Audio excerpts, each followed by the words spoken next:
ഞാൻ ചെയ്തു. I did. ഞാൻ ചായ കുടിച്ചു. I drank tea.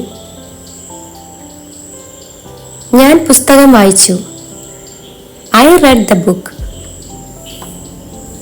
ഞാൻ അവനെ കണ്ടു. I saw him. ഞാൻ അവളെ വിളിച്ചു. I called her. അവൻ വാതിലടച്ചു. He closed the door. അവൾ സ്കൂളിലേക്ക് പോയി. She went to the school. അവർ ഒരു പാട്ട് പാടി. They sang a song. ഞങ്ങളത് ആസ്വദിച്ചു. We enjoyed it. അവൾ ഉറങ്ങി. She slept.